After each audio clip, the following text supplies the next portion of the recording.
Hello everyone, Lorenzo here. In this video I'm going to show you how I pick my battles on track in iRacing and in sim racing in general. These are small strategic decisions that you can take during your races which can have a big impact. So let's get on track for a 10-minute race at Lime Rock Park in the Mazda MX-5 where I can show you exactly how I pick my battles and where we will try to use this strategy to try and get into the top 5. We qualified in P6, let's get on the grid, let's see what we can do. As always guys, if you enjoyed the video, please consider liking and subscribing. Huge thanks to all my channel members, and all my links, Discord, Twitch, everything are in the description. Let's do this.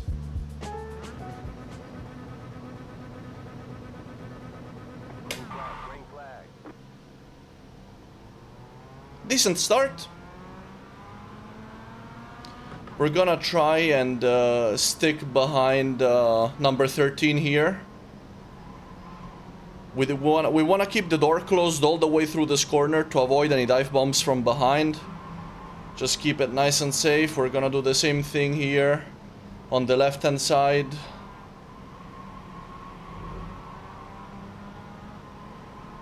Tricky car on cold tires, so let's try and play it safe and stay clean.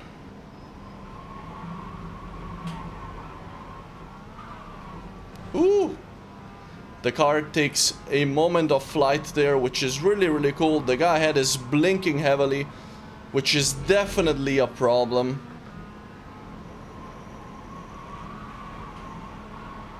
Hopefully we can get around them as soon as possible. We took a little bit of grass on the exit there, but nothing too major. And all in all, I would say a nice and clean first lap.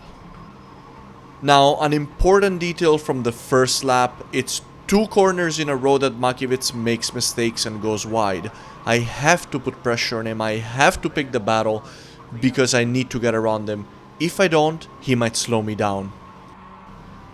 I can't actually finalize my move there. Looks like something happened behind because I now have a 1.2 second gap to Arias.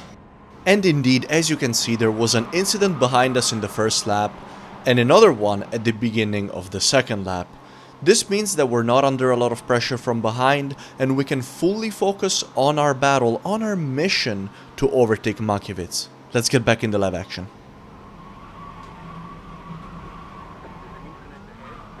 Incident ahead. He's off, coming back onto the track. Ooh, and that was a narrow miss. I missed my braking marker because I was looking at that car, but we still managed to follow number 3 ahead. And that means we're now officially in the top 5, guys.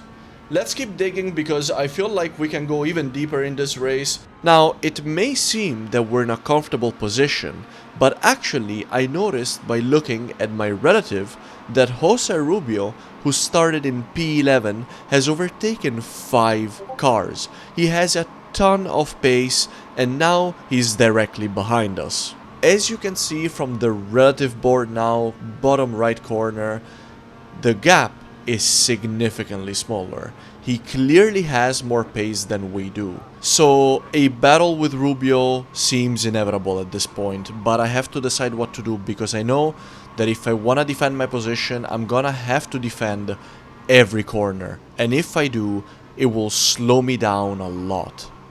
That might prevent me from benefiting from opportunities that might arise from battles ahead of us. I have a decision to make. Let's see what I do next. Starting to pretty much taking it away. Another mistake from Makiewicz ahead. That's really not his best corner here. And Rubio behind is starting to put a lot of pressure on me as well. So I'm gonna need to be careful. I don't want to do anything insensitive. If push comes to shove, I don't want to battle him too much. I don't want to lose too much time to him. But I think I will take the defensive line here after all, because I have nothing to gain from letting him through there. So as you just saw, the first time that he attacked me, I defended. It's always my original instinct to defend my position, because you don't want to give away positions. However, the second time that he tried, I just knew that he would keep coming back. I knew that this would cause me to lose so much time to the guys ahead. So as you can see, I make the strategic decision to move over to the left, let him have the position, and follow him. Hopefully he will continue pushing, he will put pressure on the guys ahead, he will cause mistakes, maybe he even causes some carnage. Even with only 3 minutes to go, that's 3 laps, so it feels like the best decision to make. Let's see if it will pay off. I don't necessarily regret my decision to not fight every single lap here.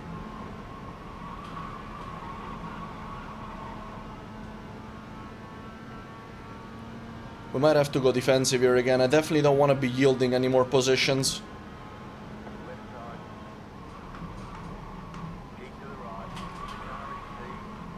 And now Arias is trying to overtake me on the outside. He's still there. He's managed to hold it, which is actually unbelievable. That's right, guys, I lost another position. You probably weren't expecting this, neither was I, but I'm now in P7, and my goal to get into the top 5 seems unreachable. But don't you worry, guys, Rubio, who we let through willingly, is already causing all kinds of trouble for the drivers in the top 5. They're running side by side, slowing each other down, and risking accidents. This was exactly my goal. Let's see if my strategy will pay off. I braked as late as I knew that I could brake. Just a bit of fun, but there it goes. Someone's made a mistake, they're off. And we gained 1 position back. I see the Oreo car ahead. He's made a mistake going up the hill.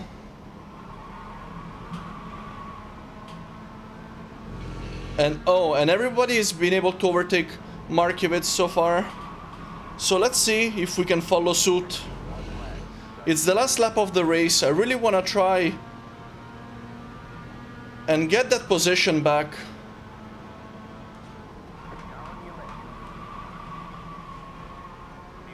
I braked as late as I possibly could. He is still there.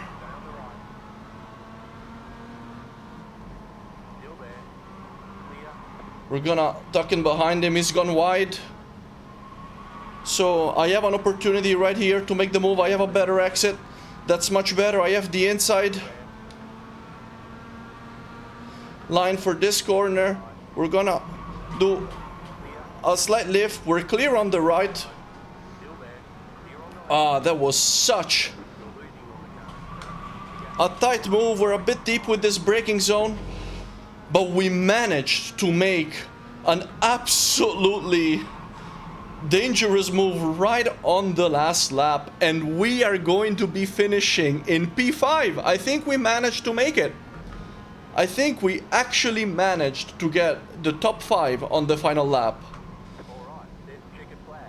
Yes! Nice!